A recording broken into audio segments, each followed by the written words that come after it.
Ladies and gentlemen, please welcome to the stage former County Commissioner for Miami-Dade County, Katy Sorenson.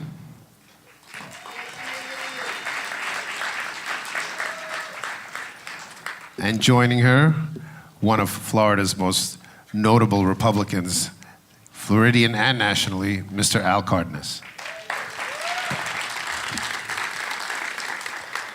Good evening. Good evening, Al.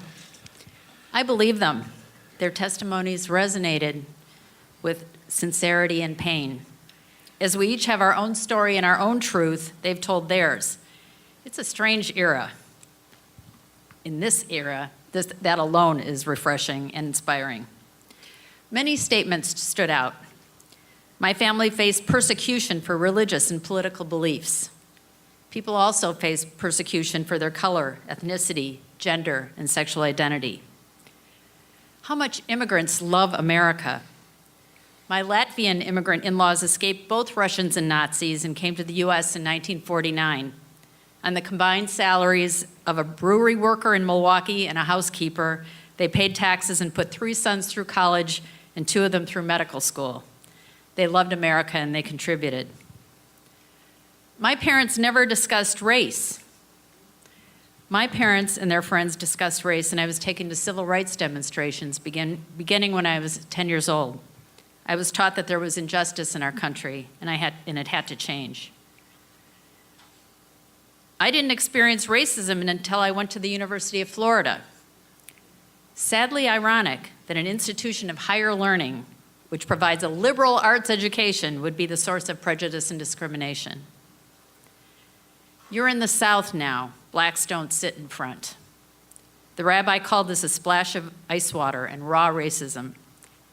What about women who aren't allowed to worship in the same sections of synagogues as men? History tells us separate is inherently unequal. Sexism is raw too. The bartender threw our glasses on the floor and broke them. It doesn't matter where you're from. The pain is the same. But then he said, I would not accept it. I've learned that's how to lessen the pain, by refusing to accept it. This country gives us a chance to stand up for our rights. But as we know, people die or lose their legs for standing up for their rights. It's always a danger, especially in our violent society. Standing up takes courage. If you don't know anyone who's been on food stamps or you don't know any black people or white people, you need to enlarge your circle. Diversity and inclusion. We have opportunities every day. I needed to get an education. We need to be educated in quality public schools from pre-K through college at no or low cost. America should be investing in all of us, not only because it's the right thing to do, but because the investment also pays off. I joined the Army when I was 18. We couldn't say why we're willing to fight for America beyond the idea of freedom. If we send young people to war, let's be clear about why. The costs, the stakes, the impacts, and the goals. The mere idea of freedom is not enough to justify the torture, rape, and killing. I believe in free speech, but swastikas and sticks and threats to burn down synagogues is where my nose begins. Freedom of speech has its limits. All freedoms do. Others' rights are valid. Freedom of religion doesn't justify discrimination against LGBTQ people. The right to bear arms shouldn't include military weapons used for mass murder. What worries me is not just who's in power. What worries me is who's in power. A president who has disdain for our Constitution, our values, and our norms. A Congress that looks the other way to accommodate him, gambling that if they play along, they'll get what they want. A judiciary that's moving to the right, threatening women's self-determination and bodily integrity, among many other issues. Are our institutions strong enough so that democracy will survive? Our nation is young, and our test is in progress. I hope we pass. Dictators, right or left wing, suppress free expression because what they're most afraid of is the truth. More insidious, and perhaps more effective, is calling free expression and factual information fake news, confusing people with lies, repeating lies over and over again so that people eventually believe them, attacking and undermining our democratic institutions as the press and our law enforcement agencies to delegitimize them in the eyes of the people.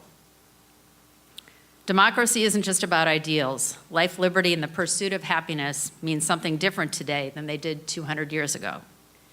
Yes, now they don't only apply to property-owning white men.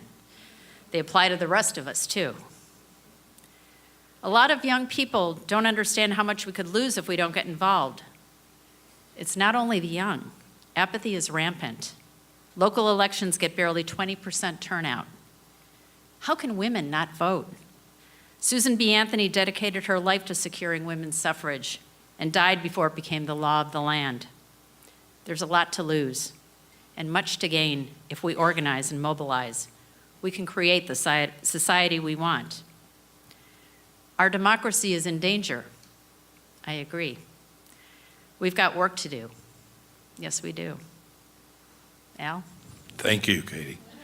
Good evening.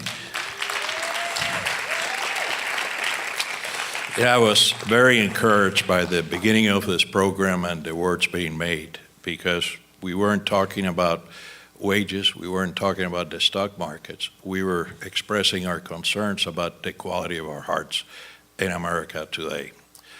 They say now that the human race started about 180,000 years ago. And at the same time, we witnessed this week the ingenuity of man and women and the human race. When Elon Musk sent that rocket to the sky and had these fuel tanks come back and I don't know if any of you saw it, but land on this 10-foot radius after traveling thousands of miles. That's the ingenuity of the human race. Tonight, there'll be a child born at Miami-Jackson Hospital who'll live to be 130 years of age. Our ability to advancing, healing the human race is notable. Science has made incredible strides in this 180,000 years. That's our brain. And then I asked myself, okay, well, we also have a heart, and many of us think we also have a soul. How could our brain have progressed so far and our heart hasn't? It's probably the most remarkable question I ask myself every day, why the human race has made so much progress in these areas and perhaps so little. I have a special needs grandson who's taught me a lot about the heart. He's now 15. It's the purest, most loving heart I know. And you ask yourself, why can't we share more of that? Look, I'm not discouraged. Our country's only 200 some years old. For 180,000 years, no one talked about a democracy until over 200 years ago. That's in my new school period of time. But my concern and your concern is where are we today and where we're going, because I'm a firm believer that in a democracy, politicians are a reflection of society. And so if you want to help the political process and help it be what it should be in representing all of its citizens, you have to cure the hearts of society. We have to get better. You know, America was born with a defect, and that defect was slavery. And I think you've heard here today how imperfect a nation we've been, and at the same time we've been the best experiment of mankind to date. I think what gets us all here, sitting here, is a perplexity of why we're not now advancing. It seems like we're taking steps back in terms of racism, steps back in terms of our feelings for each other, and the quality of our hearts. And I'm a firm believer that if we're going to fix politics, if we're going to fix Washington, it's important that we start with our hearts. And that's why tonight I think it's so exciting and so important. And I'll get a little specific with Katy now about politics, but I thought at the introduction I'd talk with a little broader perspective. Katy? Thanks, Al. So Al and I were next asked to comment on what our vision is for America. And I have to say, one thing was missing from the comments we heard at the beginning, and that was the story of women and the steady drumbeat of the last year, starting with the Women's March, and then nevertheless she persisted, hashtag Me Too, and hashtag Time's Up. Those gave way to young women gymnasts who confronted depraved Dr. Nasser in a women's judge's courtroom. Now 30,000 Democratic women are stepping up to run for office. We're in the midst of a feminist reckoning. So my vision for America is an egalitarian society. Everyone has access to affordable health care that includes prevention, and women have access to safe, effective reproductive health care, including birth control and abortion. Everyone values and has access to free, quality public education from pre-K through college. As in Finland, children are given what they need to learn, whether it's nutrition, counseling for their parents, tutoring when they need it, mental health care, transportation. No one is hungry or malnourished. All children are wanted and free from abuse and neglect. Everyone earns a living wage for their work and are given paid time off to care for newborns and the sick and dying members of their families. Men and women of every race, color, ethnicity, and sexual orientation or identity are paid equally for work of comparable value. Women make up 50% of our elected leadership, civic leadership, and businesses and institutions. Everyone has a clean, safe environment, parks and open spaces, healthy oceans, lakes and rivers, abundant natural resources that are shared by all, safe water to drink, and food that's free of contaminants and carcinogens. Animals used for human consumption are treated humanely while they're alive and then killed mercifully. People respect animals, eat them sparingly or not at all, and get nourishment more from plants. People think of themselves as citizens rather than consumers. That is, they want to contribute more to their communities and society and spend less time and money pursuing the latest gadget, convenience, or luxury item. People value their tribal identities, but seek to understand people from other tribes by intentionally going out of their way to interact and learn. Religion takes a back seat to moral and ethical behavior. Patriarchal religions evolve into egalitarian religions, valuing the leadership and equality of women. Our justice system becomes one where equal justice is a reality regardless of class, status, color, ethnicity, sex, sexual identity, immigration status, or ability to afford a lawyer.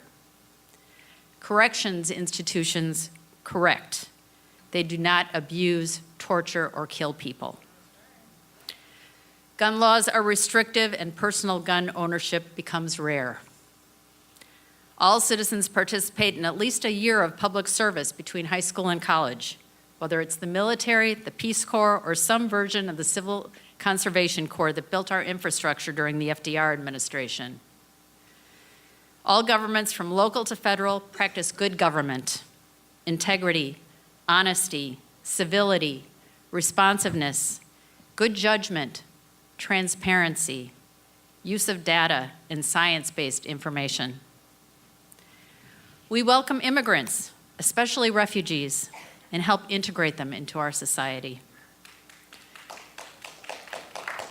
People willingly and patriotically pay their fair share of taxes to benefit the Commonwealth and to make my utopian vision possible. Al, what's your vision for America? Thank you, Katy.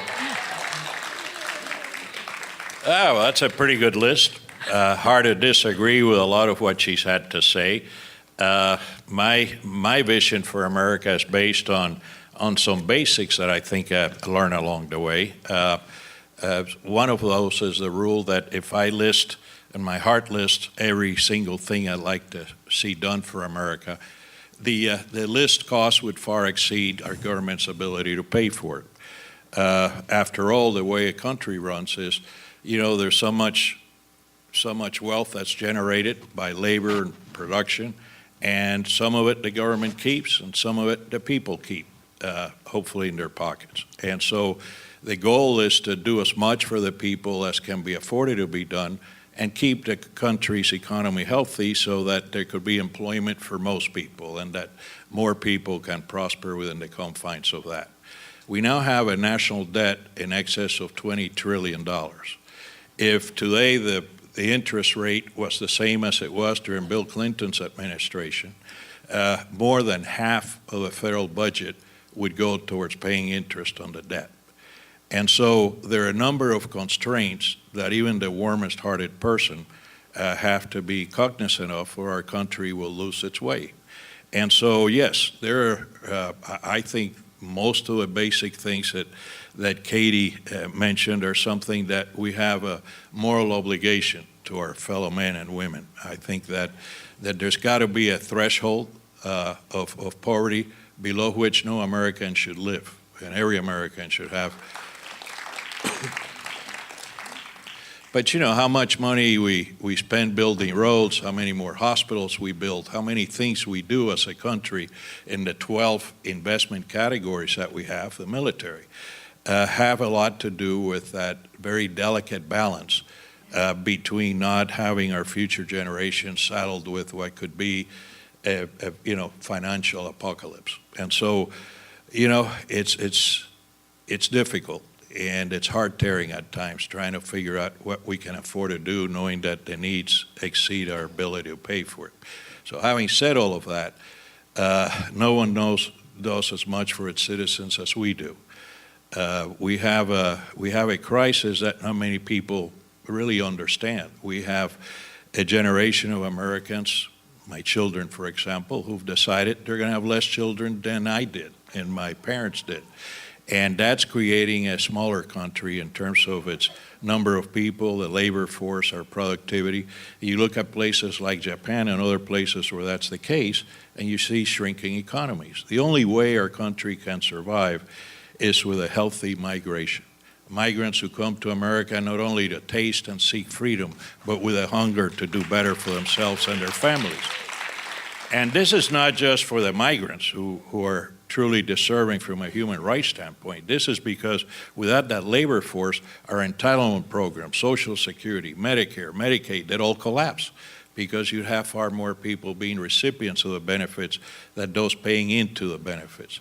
Right now in America, if we go through the year 2025, most of our entitlement programs will go bankrupt because of the fact that we're going to have a smaller and smaller labor force. So immigration is critical to our survival. It's critical to show the kind of heart that we have.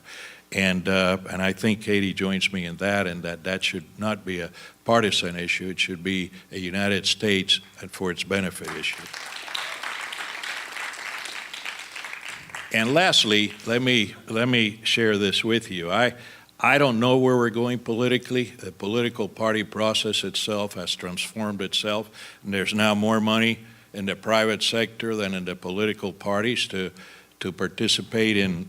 I'm concerned about very few Americans having a preponderance of say on who our elected officials are, and that's not healthy for America or a democracy, and we have to fix that. The second thing we need to fix as a country is, we can't all be monolithic. The Democratic Party can't consist of people who believe only in one platform, set of facts and ours. I remember when I grew up, we had the Rockefeller Republicans in the Northeast and the Ford Republicans in the Midwest and the, Goldwater Republicans in the South. That era's gone. And same thing with the Democrats. We had healthy Democrats and participation in the South. That's pretty much done. It's primarily now in the coastal areas and the big cities. You go outside of those and you see very, very few Democrat representation. And so both parties are amiss in not reaching out to a wider audience. And as a result of that, both her party and my party have less people prescribed to it than we did before. We have a shrinking percentage of the population registered in the Democrat Party and an equal shrinking percentage in our party. The fastest growing party or the fastest growing voter population is a no party affiliation. And when they see what's going on in Washington, more and more voters are going to turn no party affiliation. And very soon, before you know it, those no party either our political parties fix themselves and people are willing to go back to where their proclivities may be.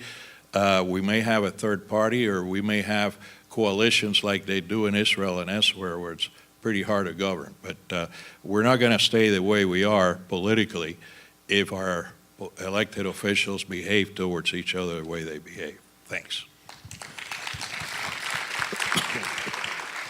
You know, there are always proponents and opponents on any issue, but to be civil, we have to agree to disagree. And in a democratic society, we have to resolve contentious issues through the democratic process.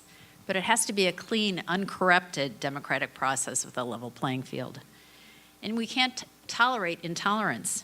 Your rights stop where my nose begins, or where my uterus begins, or when I have to use a public restroom, or when I want to buy a cake to celebrate a same-sex wedding.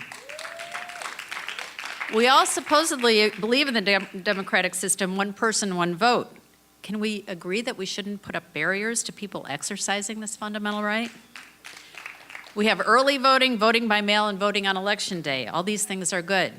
But there's no valid reason to restrict felons once they've done their time from participating in our democracy. The state with the highest number of disenfranchised voters is Florida, with 1.5 million. It's no coincidence that these are mostly black men.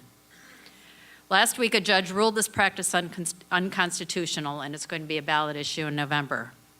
There's no valid reason for allowing gerrymandering. Voting districts should not favor incumbents or either party.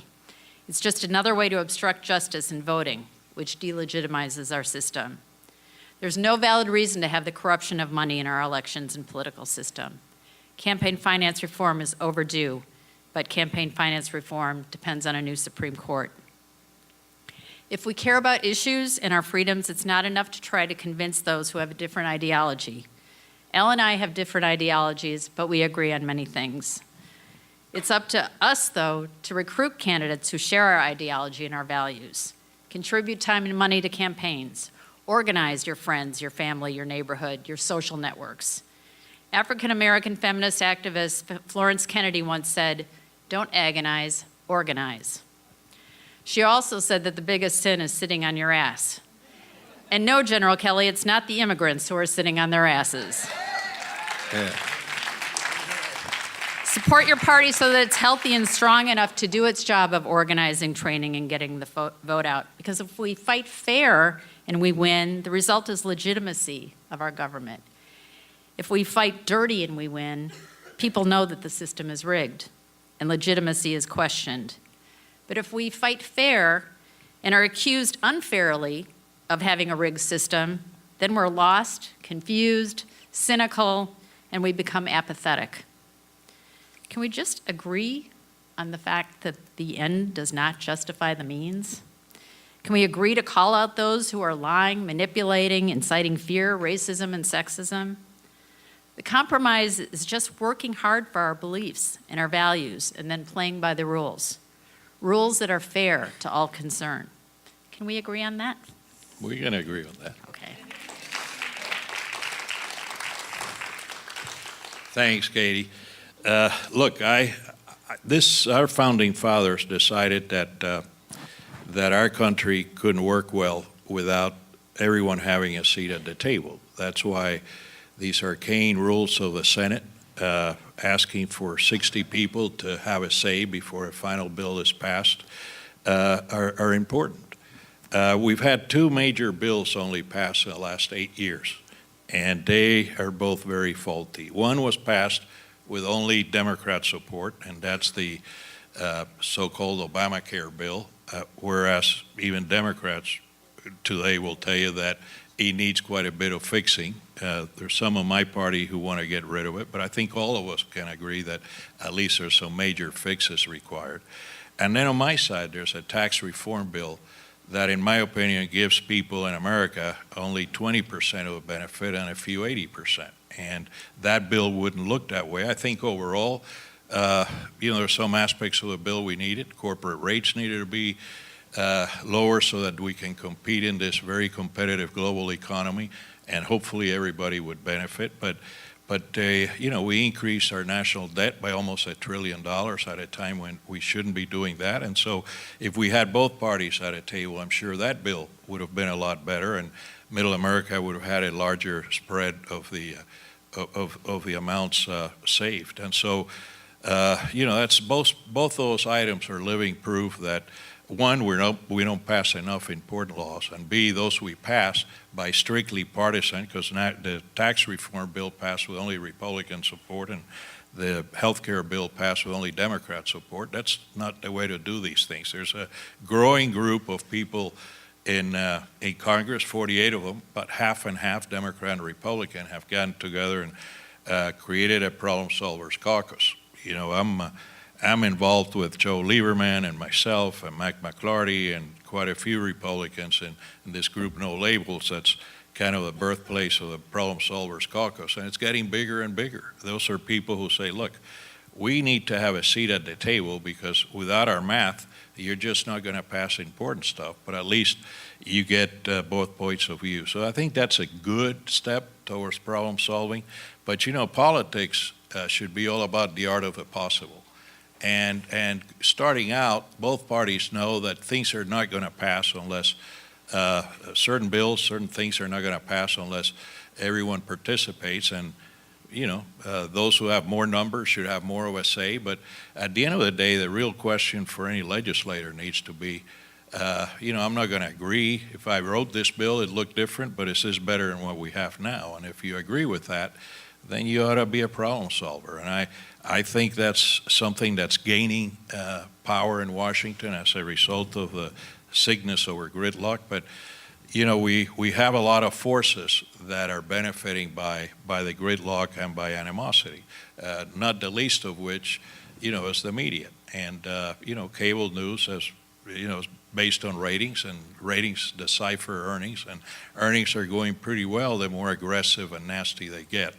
And that's going to be a hard one to break, because most Americans now have their favorite station, and that favorite station provides, I think, a point of view that's excessive, misguided, and helps create the animosity we have. A lot of problems. Katy cited the gerrymandering. That's a huge problem. The cable news networks are a big problem. The big money outside of politics is a big problem. But at the end of the day, the most significant issue we have to deal with is the quality of our hearts. And I'm glad that you had a good take of it tonight. Thanks for having us. Thank you. Thanks, Al. Thank you. Let's give him a nice round of applause.